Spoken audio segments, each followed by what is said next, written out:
Woman refused to let Big Shaq board first class. She instantly regretted it when he said this.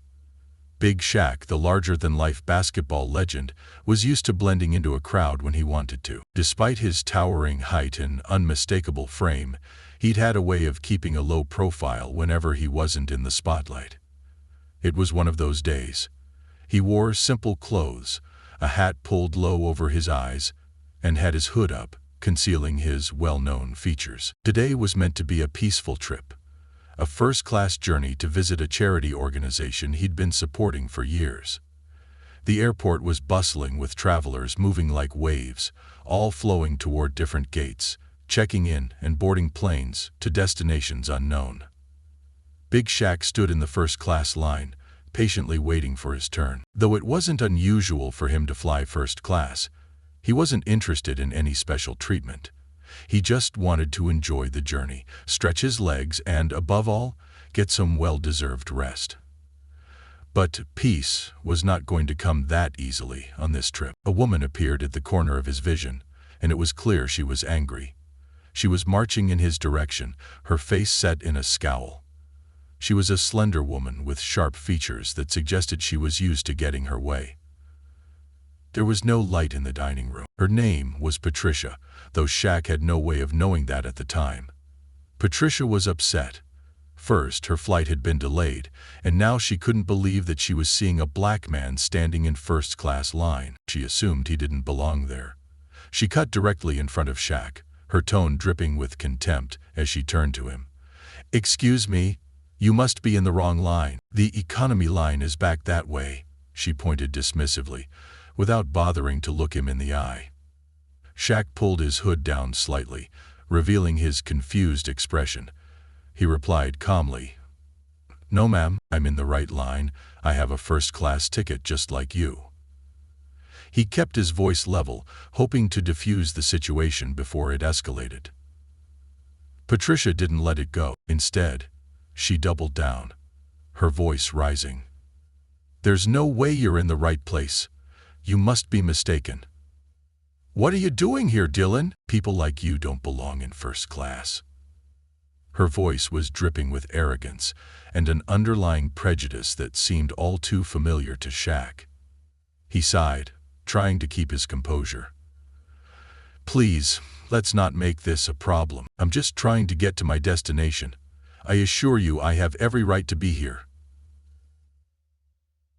She was irate, and it showed. "If you don't move right now, I'll call security.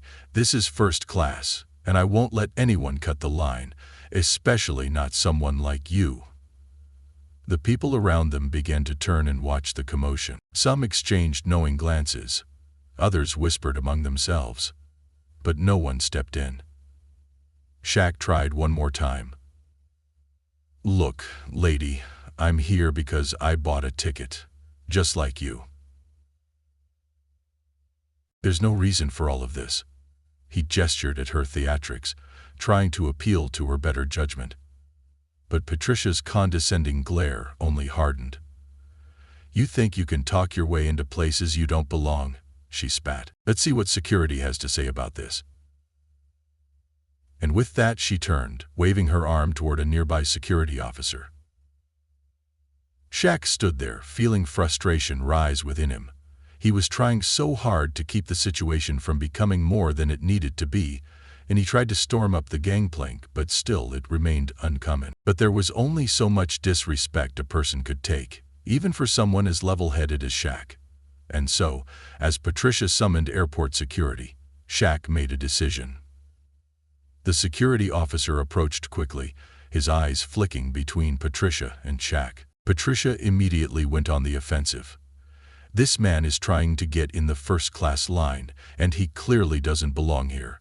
He's causing a disruption," she snapped, pointing at Shaq as if he were some kind of criminal. The security officer, visibly unsure of what was happening, turned to Shaq.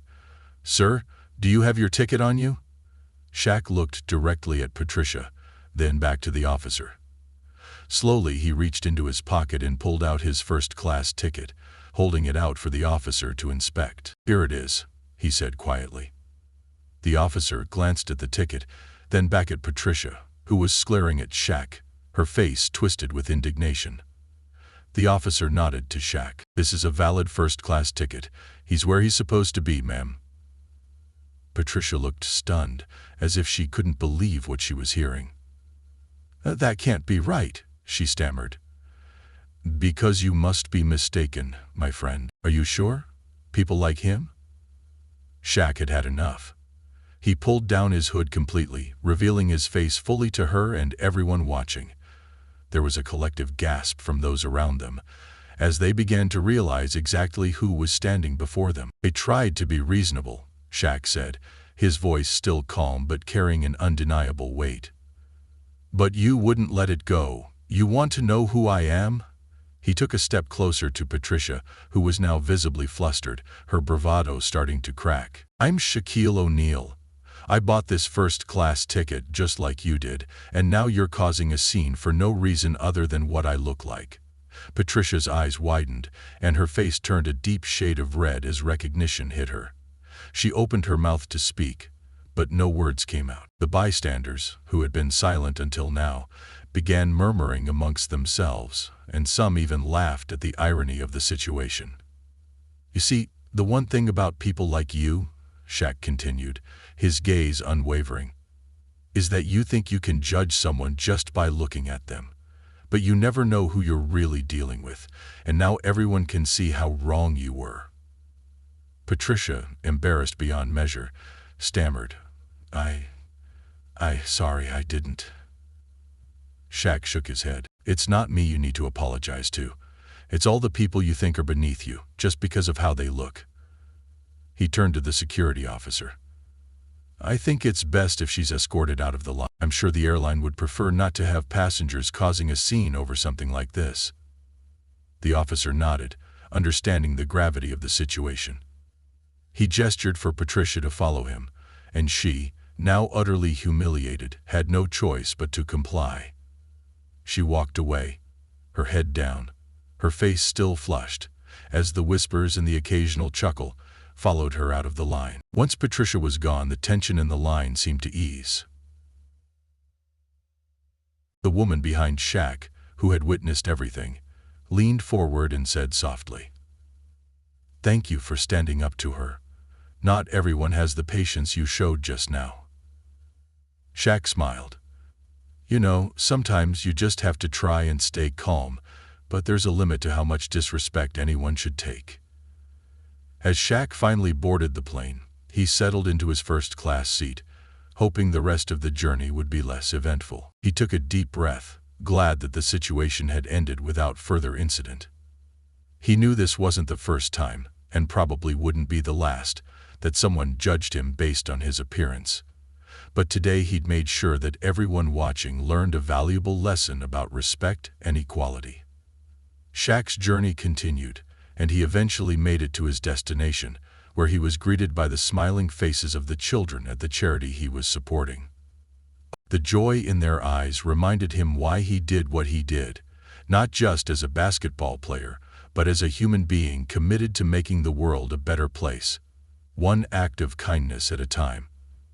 And maybe, just maybe, by standing up to people like Patricia, he was helping to make that change happen.